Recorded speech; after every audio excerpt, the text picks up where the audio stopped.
sens quelque chose qui circule sous la couverture, là, le long de ta jambe. Même si tu manges les pâtes de grenouilles, ça ne va pas être agréable du tout. Tu vas sursauter.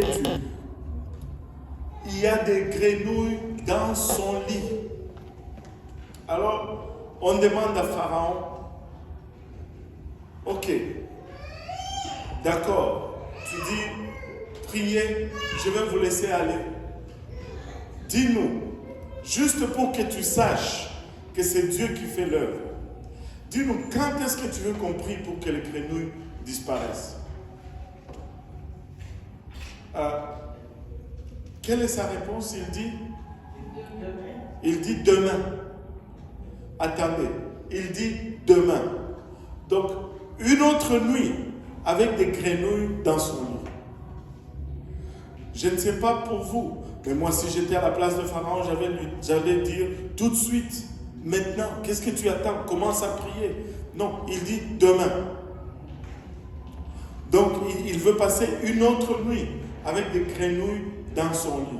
Juste une autre nuit de tourment. Juste une autre nuit avec son problème. Et ceci parle beaucoup sur notre nature charnelle. Des fois, nous savons ce qui n'est pas bon. Des fois, nous savons que la chose est mal. Mais nous traînons avec notre problème. Nous traînons avec notre péché. Nous ne voulons pas toujours nous débarrasser du péché tout de suite. Laissez-moi vous dire, si tu identifies quelque chose qui n'est pas bon, tu t'en débarrasses tout de suite. Tout de suite. Il dit demain, juste un autre jour, avec mon petit péché.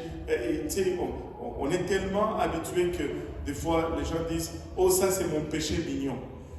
Un péché mignon. Qui a déjà entendu ce terme-là? Péché mignon. Ce n'est jamais mignon un péché. Un péché, c'est toujours laid. Un péché, c'est toujours mauvais. Un péché conduit toujours à la mort. Et il n'y a pas de péché mignon. S'il faut se débarrasser de quelque chose, c'est maintenant. Ne remets pas à demain ce que tu peux arranger aujourd'hui. Parce que personne n'a la garantie du lendemain. Personne ici n'est assuré que demain nous allons venir et puis nous allons encore nous parler et puis nous, des grenouilles et autres.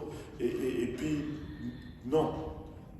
On peut vous appeler aujourd'hui et puis vous dire, ah, vous savez, le pasteur là qui enseignait, il est à Magnus Poirier, là, il est mort. Et c'est fini. Personne n'a la garantie du demain. Alors, ce que tu peux le faire, ce que tu peux faire, fais-le aujourd'hui. N'attends pas demain pour mettre ta vie en ordre. Oui, frère Bunel, on voit qu'il est de retour. Je voulais savoir quand Moïse dit, lorsque Moïse dit à Pharaon, glorifie-toi sur moi pour quand je prierai l'Éternel en ta faveur. Je voulais savoir quand il dit glorifie-toi sur moi, qu'est-ce que ça veut dire? Ça veut dire tout simplement que ça ne sera pas une coïncidence en fait. C'est pourquoi il laisse lui choisir l'heure. Parce que si Moïse avait dit, ok, bon, demain je vais venir, je vais prier, on allait dire, ah, il savait exactement quand les grenouilles allaient disparaître. Il dit non. Parce que même l'heure à laquelle les grenouilles vont disparaître va être un sujet de gloire à Dieu. Donc dis-moi, qu'est-ce l'heure que tu veux? Et on tirera gloire de cela ensemble pour le Seigneur. Il n'a pas voulu juste dire, ok, il aurait pu juste prier là. Il n'avait pas vraiment besoin de lui demander quand est-ce que tu veux que je prie. C'est même le fait de demander quand est-ce que tu veux que je prie. C'est un peu intriguant. C'est parce qu'il voulait déterminer, il voulait plutôt amener Pharaon à une place où Pharaon n'allait pas douter que c'est de Dieu. Ce n'est pas juste une coïncidence. Oui.